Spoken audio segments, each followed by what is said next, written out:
하나님의 말씀은 마가복음 10장입니다.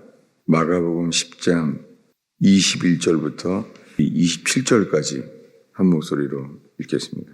예수께서 그를 보시고 사랑하사 이르시되 내게 아직도 한 가지 부족한 것이 있으니 가서 내게 있는 것을 다 팔아 가난한 자들에게 주라. 그리하면 하늘에서 보화가 내게 있으리라. 그리고 와서 나를 따르라 하시니 그 사람은 재물이 많은 고로 이 말씀으로 인하여 슬픈 기색을 띠고 근심하며 가니라. 예수께서 둘러보시고 제자들에게 이르시되 재물이 있는 자는 하나님의 나라에 들어가기가 심히 어렵도다 하시니 제자들이 그 말씀에 놀라는지라. 예수께서 다시 대답하여 이르시되 얘들아, 하나님 나라에 들어가기가 얼마나 어려운지 낙타가 바늘귀로 나가는 것이 부자가 하나님 나라에 들어가는 것보다 쉬우니라 하시니 제자들이 매우 놀라 서로 말하되 그런즉 누가 구원을 얻을 수 있는가 하니 예수께서 그들을 보시며 이르시되 사람으로서는 할 수 없으되 하나님으로는 그렇지 아니하니 하나님으로서는 다 하실 수 있느니라. 아멘. 오늘 읽은 이 말씀을 주님이 우리 모두에게 이 말씀을 하십니다. 주님이 이 말씀을 통해서 우리에게 정말 말씀하시는 것은 분명해요.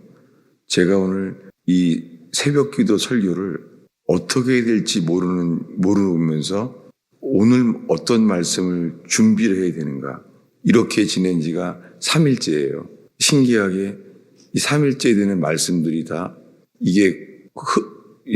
공통분모가 없어요. 다른 말씀들이에요. 연관이 없어요. 그런데 눈을 뜨자마자 어제도 그랬고 오늘도 분명하게 이 말씀을 눈 뜨자마자 이 말씀을 생생하게 이 말씀을 설교하다가 깼어요. 환경도 이 말씀을 받을 수 없는 상황인데 이 말씀이 받아지지 않는 상황 속에서 꿈을 깼어요. 본문은 분명합니다. 지금 이 말씀이에요. 뭐냐면은 27절 말씀에 예수께서 그들을 보시며 이르시되 사람으로는 할 수 없으되 하나님으로는 그렇지 아니하니 하나님으로서는 다 하실 수 있느니라. 이 이야기를 다시 이제 읽겠습니다. 뭐냐면 이 마가복음 10장이죠. 이 마가복음 10장에 17절에 예수께서 길을 가실 때에 한 사람이 달려왔어요. 달려와서 꿇어 앉아서 물었습니다. 선한 선생님이여, 내가 무엇을 하여야 영생을 얻으리까? 라고 물었습니다. 영생을 얻을 길을 위해서 물었더니 예수님이 그에게 이렇게 말합니다. 내가 어찌하여 나를 선하다 일컫느냐? 하나님 한 분 외에는 선한 이가 없느니라. 라고 말씀하시면서 십계명을 말씀하셨습니다. 십계명을 영생을 얻기 위하여 십계명에 대한 것을 말했어요. 계명을 안 하니 계명을 안다고 말해요. 이 십계명을 알라고 말하는 거예요. 영생을 얻기 위해서. 그랬더니 그 사람 말합니다. 선생님이여, 이것은 내가 어려서부터 다 지켰나이다. 그는 자기 자신이 율법에는 흠이 없는 자라고 여기고 있습니다. 이것은 내가 어려서부터 다 지켰나이다.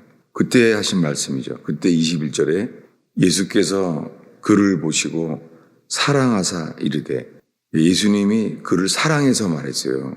그때 말하기를 내게 아직도 한 가지 부족한 것이 있으니, 그는 다 지켰다고 하는데 예수님은 그를 사랑하셔서 말하기를 한 가지 부족한 것이 있다.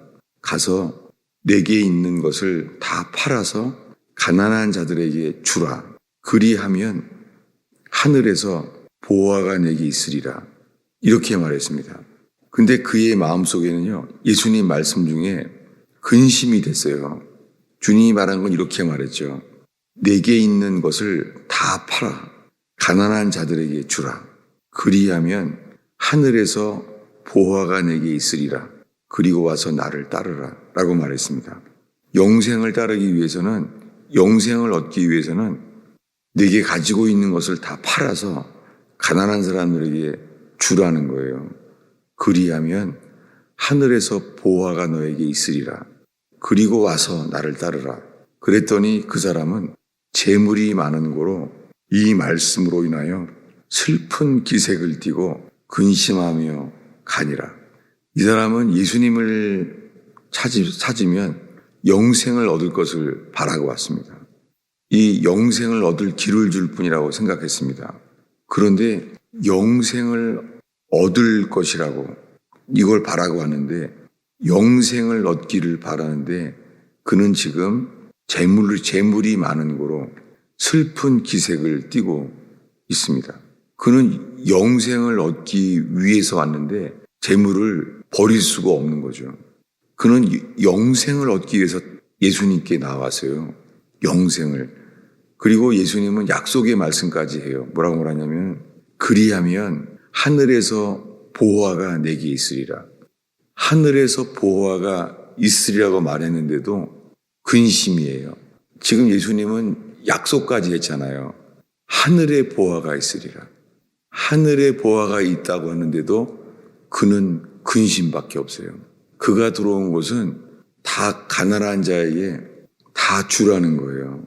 내게 있는 것, 재물, 내게 있는 것을 다 팔아 가난한 자들에게 주라라고 했습니다. 못 주죠. 불가능하죠. 제가 이 성경 본문을 처음에 봤을 때를 기억이 나요. 뭐냐면 제가 이 말씀을 들었을 때 세상에 이런 사람이 어디 있어? 그 기억이 나요. 그리고서는요, 저 자신도 이 말을 할까봐 두려운 거예요. 어린 나이인데도요, 이것을 말할까봐 두려웠던 기억이 나요. 이 성경 말씀을 처음 읽었을 때 두려운 거예요. 그러면서 제 마음속에 주님이 모든 말씀에게, 모든 사람들에게 이 말씀을 하신 거는 아니잖아. 이렇게 씨름하던 기억이 나요. 그러면서도요, 계속 걸리는 건 이거예요. 모든 사람들에게 이 말씀을 한 것은 아니지만 그래도 나한테 그렇게 할까봐. 지금 돌이켜보면은 어린 나이인데도요, 이 재물을 붙들고 의지하고 있는 게 이 말씀이 저에게 비춰진 것이 분명해요. 이 말씀을 두려워하던 기억이 나요. 이 말씀이 제게 임할까봐. 근데 이럴 때 23절에 말합니다. 우리 23절을 한 목소리로 읽겠습니다. 예수께서 둘러보시고 제자들에게 이르시되 재물이 있는 자는 하나님의 나라에 들어가기가 심히 어렵도다. 어쩌면 이 말씀은 교회에서 설교자들이요, 목사들이 설교하는 것 자체를 꺼려할 수 있습니다. 정말 그래요. 왜냐하면 이 설교를 하면은 부자들이 다른 교회로 갈 수 있잖아요. 설교 자주 못하죠. 자주도 할 수는 없는 설교예요. 이 말씀을 누가 하겠어요? 재물이 있는 자는 하나님 나라에 들어가기가 심히 어렵도다. 단순하게 예수님이 말했어요. 재물이 있는 자는 하나님의 나라에 들어가기가 심히 어렵도다. 예수님이 분명히 하신 말씀이에요. 재물이 있는 자는 하나님 나라에 들어가기가 심히 어렵도다. 이렇게 말했는데도 이 설교를 하기가 쉽지 않아요. 왜냐하면 재물이 있는 사람들은 이 말씀을 받기 어렵죠. 무엇입니까? 이 상태로는 거의 구원이 불가능한 거예요. 이 말씀 앞에서 얼마나 많은 사람들이 이 말씀 앞에 마음에 이 걱정, 염려가 되지 않겠어요? 이 사람은 슬픈 기색을 띠고 근심하면서 갔어요. 여러분, 이 사람 처음 나왔을 때는 영생을 얻기 위하여 나왔잖아요. 영생을 얻으려 나왔는데 그 재물 때문에 근심하며 영생을 이렇게 하면 얻는다고 약속하시는 분을 놓을 수밖에 없었어요. 근데 이때 예수님 이렇게 말합니다. 24절에요. 제자들이 이 말씀에 놀라는지라. 제자들이 놀랐어요. 예수께서 다시 대답하여 이르시되 얘들아, 여기에요. 칠드런이라고 말했어요. 이 마가복음 10장에 이르렀을 때 제자들에게 말하는 거예요. 제자들에게 얘들아. 성경에 이런 말 드물죠. 왜냐하면 제자들이잖아요. 제자들인데 제자들아 이렇게 안 말하고요. 얘들아, children. 이게 이 놀라고 있는 사람이 children이라는 거예요. 그러면서 말하기를 하나님 나라에 들어가기가 얼마나 어려운지 여기에는 성경이 삭제되어 있습니다. 이건 집어넣어야 됩니다. 거기 작은 글자 1번이 있죠. 그리고 밑에 쓰여 있어요.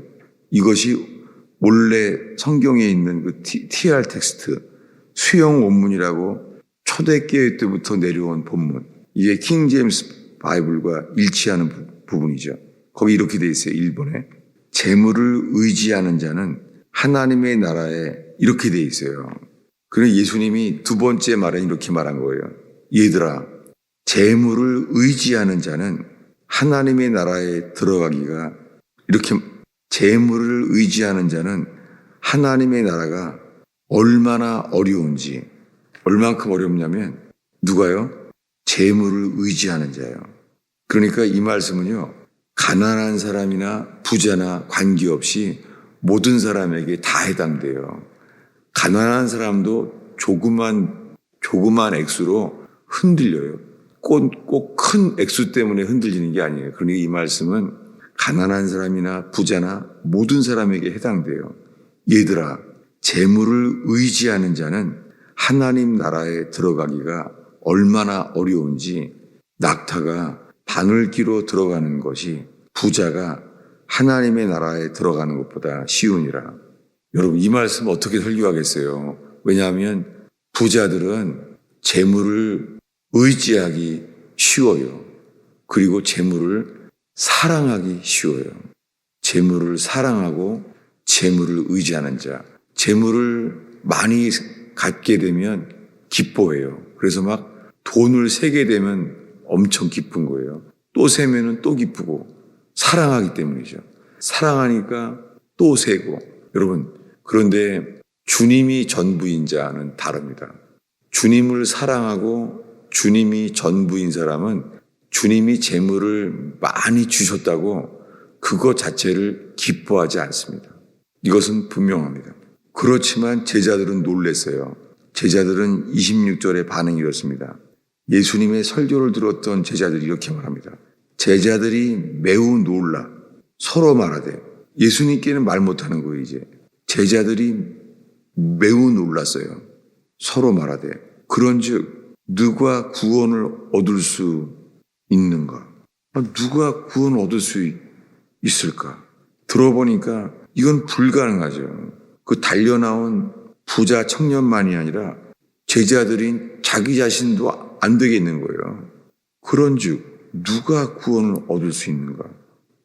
이때 예수님이 하신 말씀입니다. 27절을 한 목소리로 읽겠습니다. 예수께서 그들을 보시며 이르시되 사람으로는 할 수 없으되 하나님으로서는 그렇지 아니하니 하나님으로서는 다 하실 수 있느니라. 제자들만이 아니라 달려왔던 부자 청년이나 제자들이나 그리고 우리 모두나 마찬가지입니다.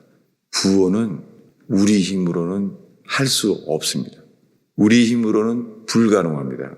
12제자도 그 달려왔던 어려서부터 계명을 다 지켜왔던 예수님 앞에서 나는 모든 계명을 다 지켜왔다고 말하는 사람이나 우리 모두나 다 불가능하죠. 구원은 오직 한 가지. 하나님으로서는 다 하실 수 있느니라. 사람으로서는 할 수 없으되 12제자도 할 수 없고 다 할 수 없습니다. 그런데 하나님으로서는 하실 수 있느니라. 물론 이 말을 듣자마자 베드로는 이렇게 말했어요. 28절에 베드로 말합니다. 읽겠습니다. 베드로가 여자와 이르되 보소서 우리가 모든 것을 버리고 주를 따랐나이다. 베드로가 말해요. 우리는 모든 걸 버리고 당신을 따랐습니다. 모든 걸 다 버렸다는 거예요. 지금 베드로가 말하면서요. 베드로는요. 나는 재물도 버렸습니다. 베드로는 예수님이 나를 따르라 말했을 때요. 베드로는 그물을 버렸습니다. 그리고 배를 버렸어요. 아니 배가 그냥 자동차를 버린 정도가 아니죠. 배가 뭐 한 척, 두 척 있는 사람이 아니죠. 배를 버렸어요. 그 베드로는 말할 수 있죠. 우리가 모든 것을 버리고 주를 따랐나이다. 베드로는 모든 걸 다 버렸다는 거예요. 자기는 모든 걸 다 버렸어요. 그런데 결국에는요. 주님은 베드로에게도요. 버리지 못한 자신을 발견하게 되죠. 오늘 밤 너희들은 다 나를 버리리라. 모든 걸 다 버리고 주를 따를 수 있다고 생각했는데 주를 따르지 못한 자신을 알게 돼요.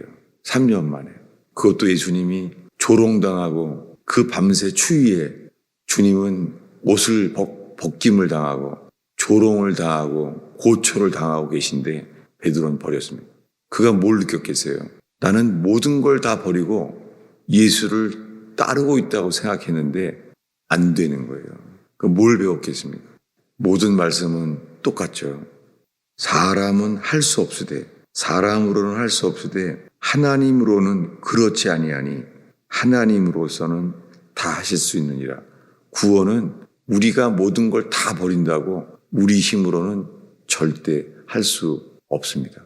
이 모두가 다 알고 있는 말씀을 주님이 오늘 새벽에 이 말씀 앞에 서게 하십니다. 이 말씀 앞에 이 말씀이 빛이 되고 능력이 되고 이 말씀이 생명되기를 축원합니다. 기도하겠습니다.